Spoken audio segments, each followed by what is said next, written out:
अब तुम लोग आ गए हो 10वीं में। तो सीरियस हो जाओ जिंदगी में थोड़ा। हाँ सर, ठीक ठीक ठीक। सीरियस हो। और कैसे हो सीरियस? स्केल से नस काट रहा हूँ मैं। मगर क्यों? मैं मरते मरते भी पढ़ाई करना चाहता हूँ सर। इसकी हालत तो सही में भी सीरियस हो गई। बेटा बात ऐसी है ना कि तुम अभी मेरे को अच्छे से जानते नहीं हो। अभी जरा से में हवा ही हो जाओगे। क्या हो जाओगे?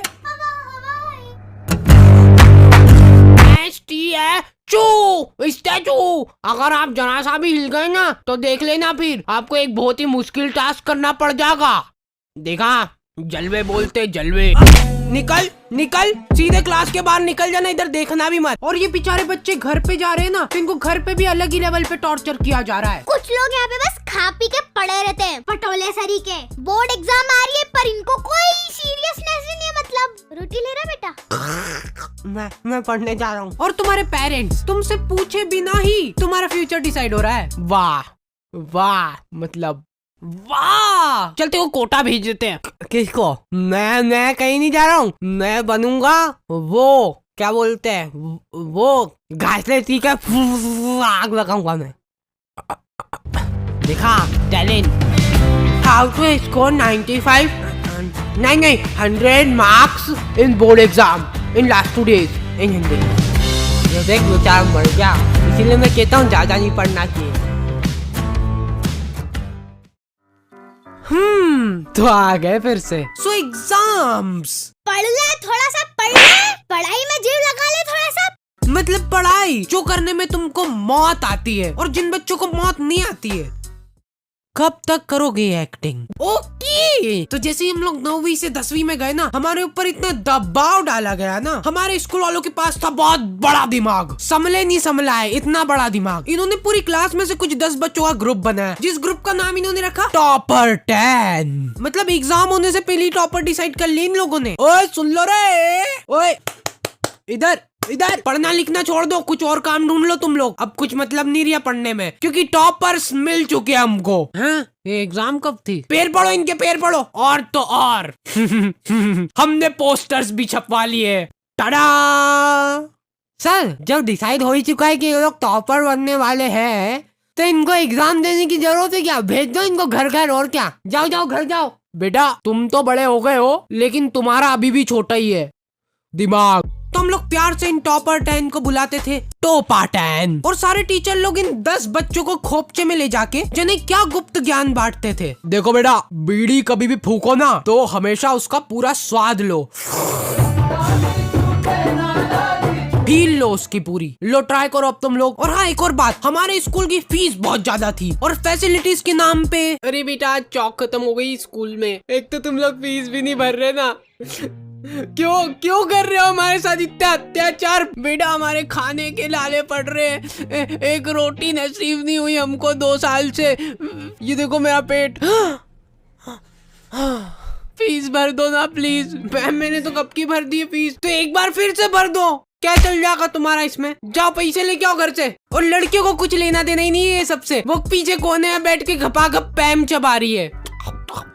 और ये काम अकेले नहीं होता था, सामूहिक प्लानिंग से होती थी ये चीज। लड़कियां मिल बांट के पैम खाती थी 1-1 किलो। कैसे? तो हमारी बोर्ड्स की प्रिपरेशन बहुत धुआंधार चल रही थी। और हाँ हमारे टीचर लोग आए दिन आके हमको मोटिवेट करते रहते थे। देखो बेटा, ये आखिरी के कुछ पल ही बचे तुम्हारी जिंदगी में, इसमें पूरा जोर लगा दो। ला मैं सही को लगा के तेरी चमड़ी निकालूंगा। बेटा देखो, ये तुम्हारी जो मार्कशीट आएगी ना, यही तुम्हारा फ्यूचर डिसाइड करेगी। अब रोटी किसका? तो अरे नीचे गिरा दी रोटी। तो फेविकोल की चमड़ियां निकालते निकालते हमको पता भी नहीं चला और हमारा पूरा साल निकल गया। फिर मैंने एक विषय पे थोड़ा सोचा कि हमारी एग्जाम भी तो है। सुबह 5 बजे का अलार्म भरते हैं तो 5 बजे उठते ही पढ़ने बैठेंगे। और फिर खाना खाना उतना जरूरी नहीं है, 1-2 दिन में एक बार खाना खा लूंगा और खाना खाते खाते ही पढ़ाई चलेगी, ठीक है। और एक इंसान सोए बिना भी रह सकता है, तो दिन रात बस पढ़ाई होगी। अब तो टॉपर हार्डी बजा रहे हैं।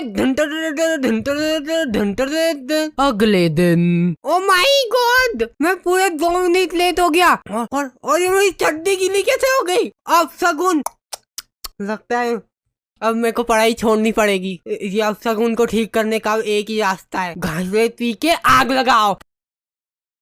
सफलता की ओर एक और कदम। फिर एग्जाम के 2 दिन पहले इनकी उगत उड़ रही है, हाउ टू स्कोर 95 नहीं 100 marks in board exam in last 2 days इन हिंदी। और इनके ऐसे चटक थंबनेल देख के एक बार को तुम्हारी आंखें भी चमक जाएगी और वो वीडियो भी ऐसी अजीब सी होगी ना। बेटा ओ इधर, तुमसे ही बात कर रहा हूँ, तुमसे। सबसे पहली बात तो ये हो गई कि तुमको ये वीडियो देखने की जरूरत क्यों पड़ रही है। साल भर तुमने क्या झक मराया, तुम जिंदगी में कुछ कर ही नहीं सकते, तुम्हारी जिंदगी झंड है। तुम्हारे घर में पंखा हो तो उस पर लटक जाओ, नहीं तो छत से कूद जाओ, कोई मतलब ही नहीं है अब तुम्हारा इस जिंदगी में, बस धरती पे बोझ हो तुम, कुछ नहीं हो सकता। 2 दिन पहले इनकी उगत उड़ रही है, कूद जाओ। हाँ कूद जाओ, सोचो मत कुछ इतना, कूद जाओगे तो फोटो तो आएगा पेपर में, ये देख के ही माँ बाप खुश हो जाएंगे तुम्हारे। और एग्जाम के 1 दिन पहले रात में, बेटा जो हुआ सो हो गया, लेकिन अभी भी हमारे पास काफी टाइम बचा है, पूरे 24 घंटे, और मैं तुम्हारा पूरा साथ दूंगा। हम सब लोग 24 घंटे की मैराथन लगा रहे हैं, जिसमें तुमको हमारे साथ खड़े होके भागना होगा। इससे क्या होगा ना कि तुम्हारी भागने की प्रैक्टिस अभी से ही हो जाएगी, क्योंकि रिजल्ट आने के बाद तुमको घर छोड़ के भागना ही है। तो हमारा कोई सा तो सेंटर आया था, वहाँ पे हम लोग एग्जाम देने गए थे। वो सेंटर नहीं था, जने कौन से जंगल के बीच में 4 पत्रे लगा दिए और बोल रहे सेंटर है ये। हम लोग एग्जाम दे रहे, उधर पीछे कुत्ते चिपक रहे, गाय आके बच्चों के पेपर में पोटा कर रही है, और मेरी टेबल भाई साहब बिल्कुल मेरी जिंदगी की तरह डगमगा रही थी वो टेबल। तो मैंने सोचा कि वाह मेरे को बहाना मिल जाएगा अब कम नंबर आएंगे तो, कि बेचारा बच्चा लिख ही नहीं पाया, टेबल ही खराब थी। और फिर रिजल्ट आते हैं ना, तो वो जो टॉपर 10 थे ना, उनको छोड़ के कोई अलग ही प्राणी टॉपर बन जाता है, जिसको आज तक तुमने कभी स्कूल में देखा ही नहीं होगा। वो तुम्हारी क्लास में ही था। फिर ये टॉपर को सम्मानित करने के लिए उसको हार वार पहनाते और फिर उसका फोटो खींच के पोस्टर छपा देते बड़े बड़े। ये देख बेचारा मर गया, इसीलिए मैं कहता हूँ ज्यादा नहीं पढ़ना चाहिए।